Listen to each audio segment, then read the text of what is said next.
All right, Alexander, let's do an update on Ukraine and the situation on the ground.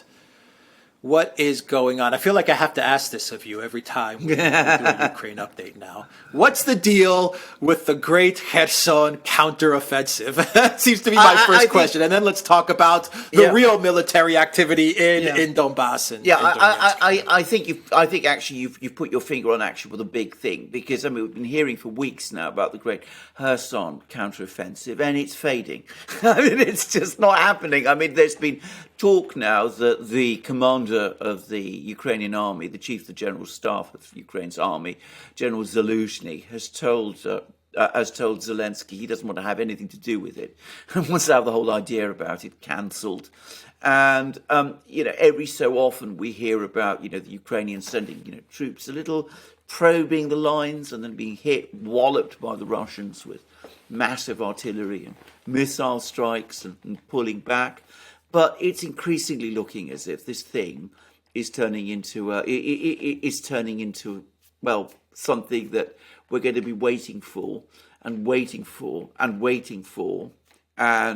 Ukraine will collapse before it ever happens. Because I have to say, with every passing day, the credibility behind it just seems to ebb away. Now, whilst we've been hearing about the non-existent, fictional Kherson counteroffensive, the situation in the Donbass is getting extremely intense.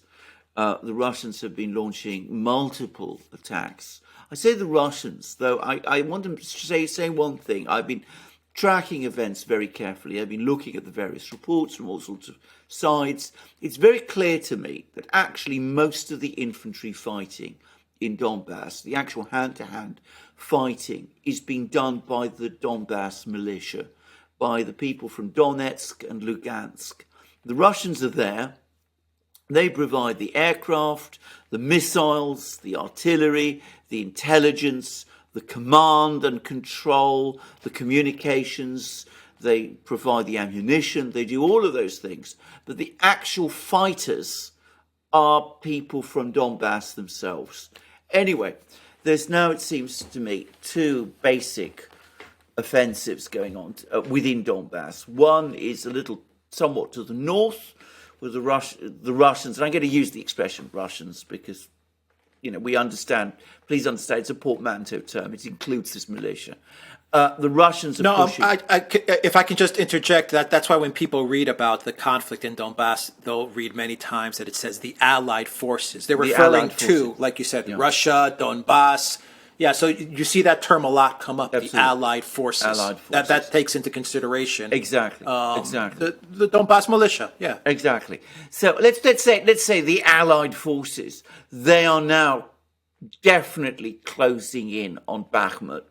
This is this important town, which is the gateway, if you like, to Kramatorsk, and just as Siversk is the gateway to Slavyansk, Kramatorsk is the more defendable one, and one gets the impression that the major Russian focus is on attacking Kramatorsk at the moment. The opposite of what many people thought, but that's the way the Russians work.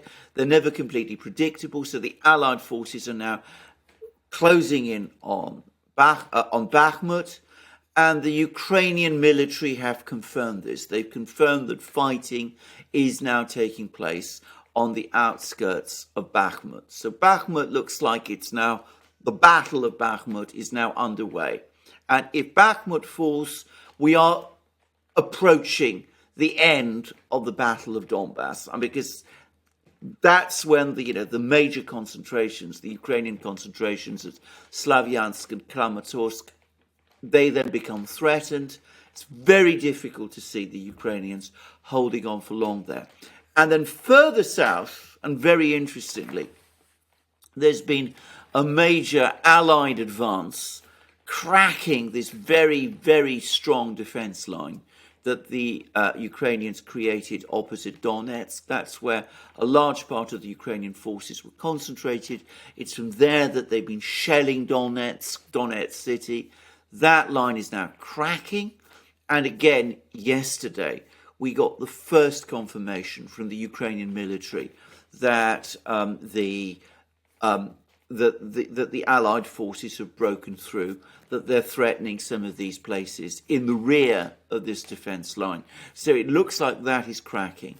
And the clearest sign that the Ukrainians themselves can see that the writing is on the wall in terms of Ukrainian control of Donbass, or at least of what's left of Donbass, is that Zelensky has now published this order, this mandatory order, requiring all civilians in Donbass to evacuate.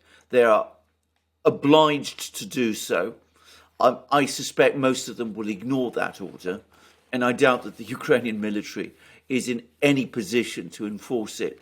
But the very fact that Zelensky is talking in this way, that the Ukrainian government is making that kind of decision, those kind of instructions, strongly suggests, in fact, it all but confirms that they don't expect to be holding on to Donbass for very long. So no offensive by the Ukrainians in Kherson region. Many people who know Samuel Beckett's play, Waiting for Godot, the person who never comes. This is turning into a bit like that. It's the offensive against Kherson, which never comes, or it's starting to look like that. The very real offensive, the offensive which is inflicting horrific losses on the Ukrainians, and these are really apparently on an awful scale. The real offensive is the one the Russians and their allies are conducting in Donbass, and it is grinding what's left of the Ukrainian army in Donbass down, and it now looks as if the cleansing, the clearing of Donbass of Ukrainian forces, the liberation of Donbass, as many Russians would say, is now only weeks away. Yeah, can you explain the reasons behind this order from the Zelensky regime to evacuate civilians? What do you think are the reasons there? Because I have a hard time buying into what, I think she's the deputy prime minister, I forgot her name, but she said it was because there wasn't going to be enough gas in the region in order to keep the families warm in winter. And I have a hard time believing that. I'm not saying it's true or not true. I personally don't believe that excuse, that reasoning. And I just want to hear from you. What do you think are the reasons for this order? I've heard some people hypothesize that it's about removing the military-aged men because they might be recruited by the Donbass militia to fight. I've heard it's about perhaps taking these people and displacing them and moving them towards the west of Ukraine to just get them out of the picture. I've heard all kinds of different analysis and takes as to why this mass evacuation, and the numbers from what the Zelensky regime says is about 200,000 plus people that they would be evacuating from these areas. Yes. I've also heard some people say that Ukraine wants to recruit the men into their army to fight against their very own people. I've heard a lot of different reasons. Yes. What do you think is the real reason? Or is it about gas and keeping the families warm in winter? Well, it isn't. That is an absurd hypothesis. That is a ludicrous one. Can I just say something? Even if you are concerned about gas and energy supply to these places, to the towns in Donbass, you don't make an evacuation order compulsory. That's not what you do. What you do is you contact the UN agencies, you contact the International Committee of the Red Cross, you try and find ways to help the civilians. You don't just tell them all to leave, and not just tell them to leave, you make it a compulsory, binding, mandatory order. Clearly, the intention is to remove the population from Donbass before it falls under Russian and Allied control. Now, there are multiple reasons why you might want to do that. On the one hand, I'm sure there's some element of truth to this. They don't want the men of military age joining the militia, which many of them probably would want to do. Bear in mind, there is now a great deal of evidence that the Russians have been successfully recruiting men of military age in Kherson and Zaporozhye regions, and they're forming battalions around them in order to use them to create another strike force that might be used to attack Odessa. I mean, just saying. So there is that reason, but I think also, and I'm going to say this, and I think this is a terrible thing to say. I think it's also a desire to leave a desert behind, so that the Russians and the Allied forces capture Donbass, but it's a Donbass stripped of its people. So it's just a remnant. It's just broken, empty cities and empty factories. It's of no economic use to Russia in that kind of way. And if that is the thinking, which I suspect plays a really big part of it, then I'm afraid it's terrible and very cynical reasoning, and we are then heading into war crimes territory, because of course forced relocation of populations in certain circumstances, not in all circumstances, but in certain circumstances, can be a war crime. Yeah, I agree with you. That's how I looked at it. I always try to see things from a media optics perspective when I'm thinking about the decisions that the Zelensky regime makes. And my thinking was they want to, one of the main reasons why they want to remove these people is because they don't want the media optics, once again, of what happened in Kherson, where people, go onto the cameras on Russian TV and they say how happy they are to be reunited with their families in Donetsk. They don't want the referendum talk for this region. They don't want the celebrations in the street. They want to avoid those images and those videos. So they said, you know what, let's just get people out of there. That's how I was kind of thinking about it. Yeah, I think that is exactly the dynamic at play. And as I said, I mean, this is, it's not there. I mean, I want to make it clear. I mean, we're not quite there yet. But as I said, we are coming very close to violations, very serious violations of war crimes law. But we'll see what happens. I personally don't think that this decision is enforceable. And another factor, and I really think that one mustn't understate this. I think a lot of it is just anger.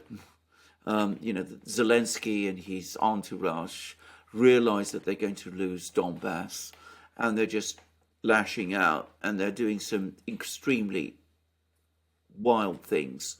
I mean, there was a missile strike or some kind of explosion in a prisoner of war camp in Donetsk. Now, I don't want to say too much about that, but there's some indications that the Ukrainians were behind it. I'm choosing my words very carefully. And there's also been, and here I think we're on stronger ground, there's also been a shelling of Donetsk and the laying of anti-personnel mines in Donetsk, which is also a pretty extraordinary, frightful thing. And that all seems to me to suggest people who are making decisions governed more by anger than by any real rational calculation any longer about what is in Ukraine's interests and what Ukraine should properly do. Because these moves are not going to change the outcome of the war in any way.